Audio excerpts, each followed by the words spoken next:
Assalamu alaikum. I'm back with another interview experience. So this is by Mohsin Raza Saki and held in Faisalabad Center. So English lectureship की जो एक series चल रही है उसी कड़ी में एक और कड़ी ये हमारे सामने। सो फर्स्ट ऑफ ऑल जो चेयरमैन था उसने इंट्रोडक्शन पूछा और आपको पता है कि इंट्रोडक्शन की बहुत अहमियत है। मैं हमेशा इस पर स्ट्रेस देता हूँ। आप में से वो लोग जिन्होंने भी इंटरव्यूज़ देने हैं अपना इंट्रोडक्शन बहुत अच्छा लेके चलें और उसके अंदर कुछ ना कुछ ऐसे क्लूज़ होने चाहिए जिस पे आपको मज़ीद बोलने का मौका मिले। तो इन्होंने बताया कि ये SSE इंग्लिश हैं, तो इनसे इसी रिगार्डिंग क्वेश्चन किया गया कि क्लास मैनेजमेंट टेक्निक्स के हैं और how will you control if there is a class of more than 100 students.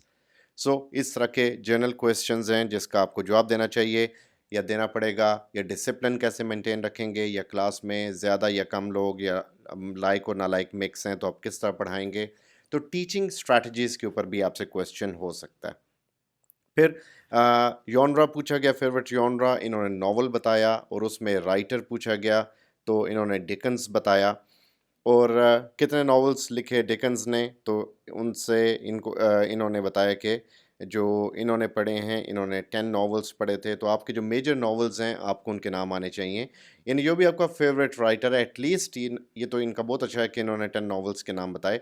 आपको नाम आने चाहिए लेकिन at least 3 works each favourite writer के मिनिमम मिनिमम आपको आने चाहिए।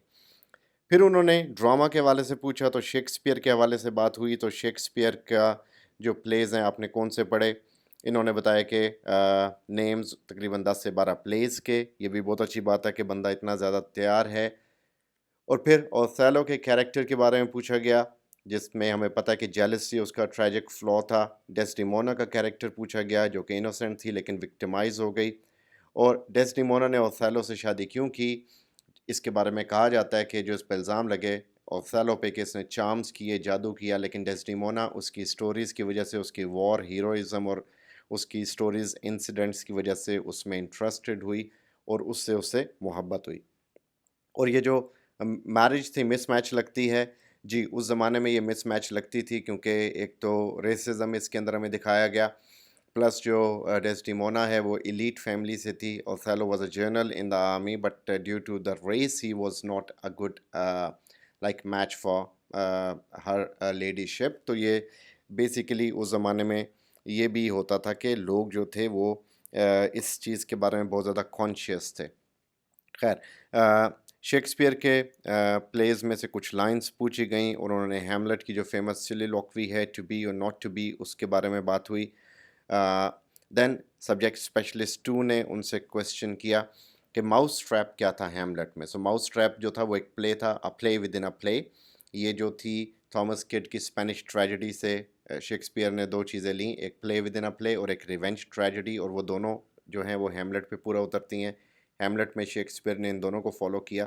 तो माउस ट्रैप एक प्ले था जिसमें ये स्टेज करता है एक एक्ट टू सी कि उसका जो अंकल है वो मर्डरर है या नहीं।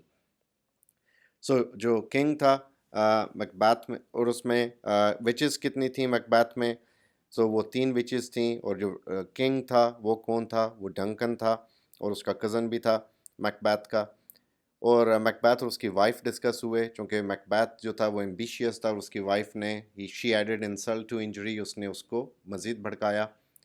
फिर चौसर की एज पे आ गया। चौसर की date of birth, date of birth इसकी अनसर्टेन है 1340 समथिंग में, और डेट ऑफ डेथ जो है वो 1400 है। कैंटरबरी टेल्स डिस्कस हुई। कैंटरबरी टेल्स के ऊपर मेरी डिटेल्ड वीडियोस हैं, उसको देख लीजिएगा। पूरी इसकी प्ले लिस्ट है जिसमें टेक्स्ट को डिफ़ाइन किया गया और इसका इंट्रोडक्शन भी है। So hallmark of Chaucer was Canterbury Tales. Pilgrims क्यों गए कैंटरबरी, क्योंकि ये इस मौसम में इनके लिए ट्रैवल आसान होता था और सेंट थॉमस बेकेट को होमेज पे करने के लिए ये जाया करते थे। आइडियल कैरेक्टर जो है prologue to the Canterbury Tales में वो पार्सन का है। Title of Canterbury Tales was discuss कि क्या क्यों ये टाइटल रखा गया, कि बेसिकली डी कैमरियन जो है बकैशियो की उससे ये बोरोड था। सो उसमें भी स्टोरीज थी, इसमें भी स्टोरीज थी। तो ये इसमें इन चीज़ों को डिस्कस किया गया, लेकिन प्रोलॉग में सिर्फ कैरेक्टर्स को डिस्कस किया गया, ABCD appearance, behaviour, colour and dresses. और इसमें फिर कैंटरबरी टेल्स क्यों इम्पॉर्टेंट है, क्योंकि अभी तक ये रेलिवेंट है, ये यूनिवर्सल है, ये सारे कैरेक्टर्स हमें मिलते हैं। कैरेक्टर्स इंडिविजुअल भी थे और टाइप्स भी हैं, टिपिकल भी हैं। यानी एक नाइट सारे नाइट्स को रिप्रेजेंट करता है, एक डॉक्टर सारे डॉक्टर्स को रिप्रेजेंट करता है, not only in 14th century but आजकल भी। फिर एपिक के ऊपर क्वेश्चंस हुए। एपिक क्या है? यानी एक लॉन्ग नैरेटिव पोम है जिसके अंदर पूरी उसकी कैरेक्टरिस्टिक्स हैं कि एपिक लॉन्ग नैरेटिव पोम होगी, सबलाइम कैरेक्टर्स होंगे, हैवी उसका बड़ा एक सबलाइम थीम होगा, प्रोडिजियस किस्म की ट्रेजेडी होगी, वेपन्स होंगे, गॉड एंड गॉडेसेस होंगे यानी डिवाइन मशीनरी होगी, ट्रैवल होगा। और मॉक एपिक और एपिक का डिफरेंस पूछा गया तो मॉक एपिक में यही सारी चीज़ें मिनिएचर लेवल पे होती हैं। कितनी एपिक्स आपने पढ़ी या कित 5 एपिक्स के नाम बताएं तो आपको एपिक्स के नाम आने चाहिए। जिस तरह आपके पास इलियड है, एनीड है, ओडेसी है, आपके पास रेप ऑफ द लॉक है। सो ये और ये इस तरह के जो एपिक हैं, पैराडाइज लॉस्ट, इनके नाम आपको याद होने चाहिए। और ये जो है इस rape of the lock like does आना चाहिए था यहाँ पे, does rape of the lock come under epic circle? नहीं, ये एपिक में नहीं आती, ये मॉक एपिक में आती है। सो एपिक के कैरेक्टरिस्टिक्स ऑलरेडी डिफाइन हो चुके हैं ऑलरेडी। फिर इसमें सब्जेक्ट स्पेशलिस्ट ने पूछा what is an ideal couple. So यहाँ पे आके वो थोड़ा सा एक जनरल टर्म्स पे आ गया। सो इसका आप बड़ा एक जनरल अंदाज में दे सकते हैं कि एक आइडियल कपल वो होता है जो एक दूसरे को समझे और एक दूसरे की इज़्ज़त का ख्याल रखे, ना सिर्फ एक दूसरे की इज़्ज़त का बल्कि एक दूसरे के वालदैन की इज़्ज़त का भी।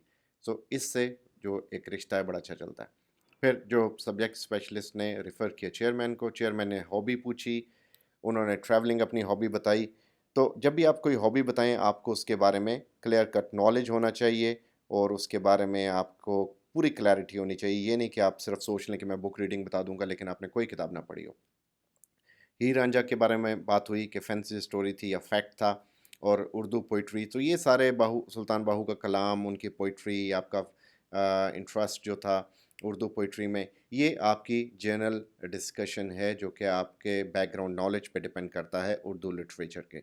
सो ये एक बहुत अच्छा इंटरव्यू हुआ जिस तरह इन्होंने इंटरव्यू दिया। I wish him success. उम्मीद है ये सिलेक्ट होंगे। मेरी दुआएं उनके साथ हैं, मेरी दुआएं सबके साथ हैं। अल्लाह आप सबको कामयाब करे। So switch to the next video for more updated knowledge.